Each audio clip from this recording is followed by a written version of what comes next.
जय श्री कृष्णा, राधे राधे। आज हम बात कर रहे हैं निर्जला एकादशी की। पंचांग के अनुसार हर साल ज्येष्ठ माह के शुक्ल पक्ष की एकादशी तिथि को निर्जला एकादशी मनाई जाती है। शास्त्रों में निर्जला एकादशी व्रत का बड़ा ही महत्व बताया गया है। कहा जाता है कि इस दिन व्रत रखने से सभी तीर्थों पर स्नान करने के बराबर पुण्य फल मिलता है। वैसे तो साल में 24 एकादशी होती है।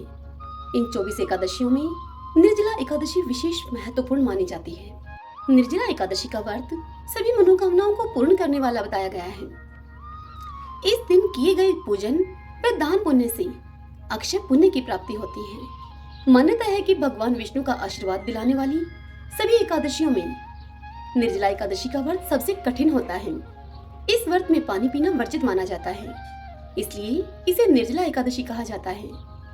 ऐसे में चलिए जानते हैं अब निर्जला एकादशी की तिथि, पूजा की विधि, महत्व और शुभ मुहूर्त के बारे में। हमारे हिंदू पंचांग के अनुसार इस बार ज्येष्ठ माह के शुक्ल पक्ष की एकादशी की तिथि मंगलवार 30 मई दोपहर 1:07 से आरंभ हो रही है।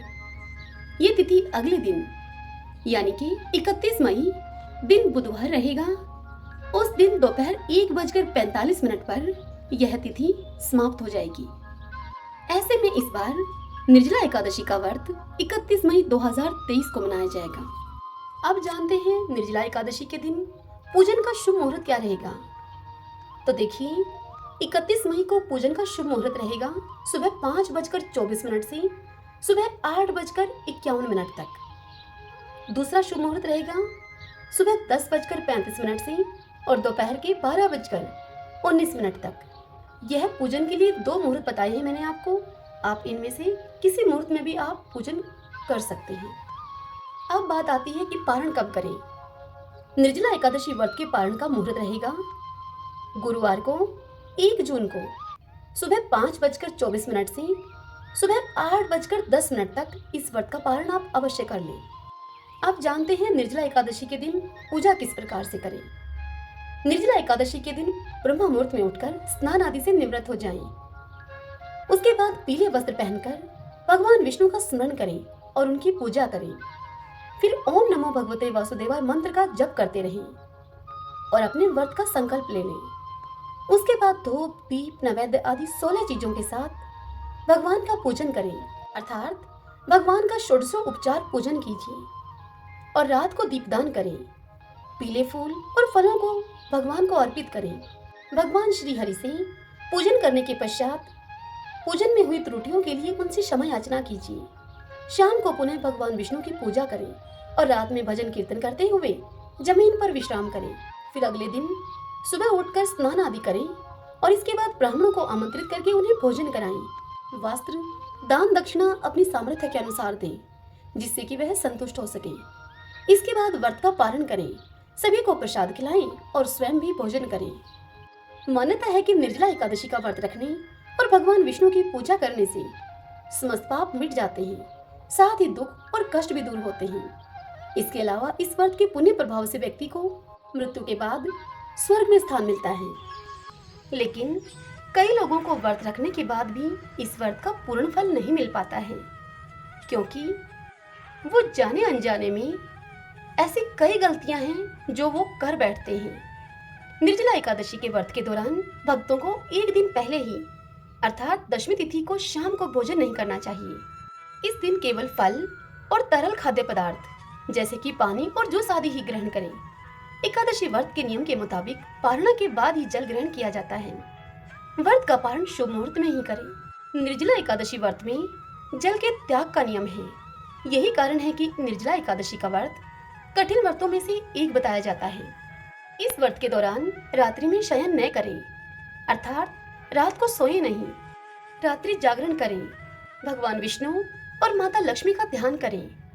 व्रत के अगले दिन स्नान करके विधि पूर्वक पूजा करें और गरीब ब्राह्मणों को भोजन आदि कराएं और उन्हें दान दें। इस दिन भगवान के नाम का जाप करें और किसी को भी कटु वचन न बोलें। इस दिन विशेष करके महिलाओं और बुजुर्गों का सम्मान करें। यही नहीं, इस एकादशी में दान का भी बहुत अधिक महत्व है। ऐसा कहा जाता है कि जो साल भर की सारी एकादशी के व्रत नहीं रख पाते हैं, उन्हें निर्जला एकादशी का व्रत जरूर रखना चाहिए, क्योंकि इस व्रत को रखने से अन्य सभी एकादशियों के बराबर पुण्य प्राप्त होता है। इससे बड़ी कोई एकादशी नहीं कही जाती। मान्यता है कि इस व्रत को धारण करके भीमसेन ने 10,000 हाथियों का बल प्राप्त करके दुर्योधन के ऊपर विजय प्राप्त की थी। निर्जला एकादशी का यह व्रत बालक, वृद्ध और रोगी को नहीं करना चाहिए। यदि आप इस व्रत को धारण कर रहे हैं और ज्यादा गर्मी है और व्रत धारण करने से यदि प्राण संकट में आ जाएं, तो ऐसी स्थिति में ओम नमो नारायणाय इस मंत्र का 12 बार जप करके थाली में जल रखकर घुटने और भुजा को जमीन पर लगाकर पशुवत जल पी लेना चाहिए। इससे यह व्रत निर्जला एकादशी का व्रत भंग नहीं माना जाता है। यह निर्जला एकादशी का व्रत ज्येष्ठ मास के बड़े दिनों में होता है। दूसरे गर्मी की अधिकता के कारण बार बार प्यास भी लगती है। क्योंकि इस दिन जल नहीं पिया जाता है, इसलिए यह व्रत अत्यधिक श्रम साध्य होने के साथ कष्ट एवं संयम साध्य व्रत होता है। जल का पान निषिद्ध होने पर इस व्रत में फलाहार के बाद दूध पीने का विधान है। इस दिन व्रत करने वाले को चाहिए कि वह जल से कलश को भरे, उस कलश को सफेद वस्त्र से ढककर रखे और उसके ऊपर शर्करा तथा दक्षिणा रखकर वह कलश ब्राह्मण को दान में दे। इस एकादशी का व्रत करके यथासंभव अन्न, छतरी, जूता, पंखी तथा फल आदि का दान करना चाहिए। निर्जला व्रत करते हुए शेष शैया रूप में भगवान विष्णु की आराधना का विशेष महत्व माना गया है। इस दिन विधि पूर्वक जल के कलश का दान करने वाले को वर्ष भर की सभी एकादशियों का पूर्ण फल मिल जाता है। भगवान विष्णु की कृपा प्राप्ति के लिए एकादशी के व्रत का सर्वाधिक महत्व है। इस व्रत को करने से जीवन के समस्त कष्ट समाप्त हो जाते हैं और उपवास करने वाला दिव्य फल को प्राप्त करता है। इससे घर में सुख समृद्धि आती है और साथ ही मृत्यु के बाद मोक्ष की प्राप्ति होती है। शास्त्रों में ऐसा वर्णन मिलता है कि एकादशी के दिन किया गया दान हजारों वर्षों की तपस्या के समान पुण्यकारी होता है। अतः सभी भक्तों को एकादशी व्रत के नियमों को अवश्य अपनाना चाहिए और साथ ही यथाशक्ति दान भी करना चाहिए। शास्त्रों के मुताबिक इस दिन दान करने से घर में संपन्नता आती है और कभी भी पैसों की कमी नहीं होती है। साथ ही दाम्पत्य जीवन में मधुरता बनी रहती है। निर्जला एकादशी के दिन ठंडी चीजों का दान करना उत्तम माना जाता है। ऐसे में आप पानी, मिट्टी के बर्तन, घड़े आदि का दान कर सकते हैं। एकादशी के दिन ब्राह्मणों को जूते का दान करना बहुत शुभ होता है। इसके अलावा अन्नदान, छाता दान, बिस्तर दान, वस्त्र दान करने से विशेष फल की प्राप्ति होती है।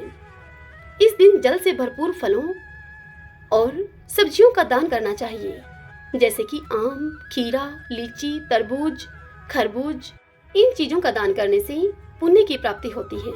जेठ के महीने में प्रचंड गर्मी होती है और नर नारायण की सेवा के लिए पीने की चीजों से बेहतर और क्या हो सकता है। इसलिए निर्जला एकादशी के दिन प्यासे लोगों को शरबत और पानी पिलाना बहुत अच्छा माना जाता है। धार्मिक मान्यताओं के अनुसार निर्जला एकादशी पर नमक का दान करने से घर में सुख समृद्धि आती है। इसलिए निर्जला एकादशी के दिन नमक का दान करना चाहिए। कहा जाता है कि इस दिन तिल का दान करने से भगवान विष्णु की कृपा प्राप्त होती है और जातक को आरोग्य का वरदान मिलता है।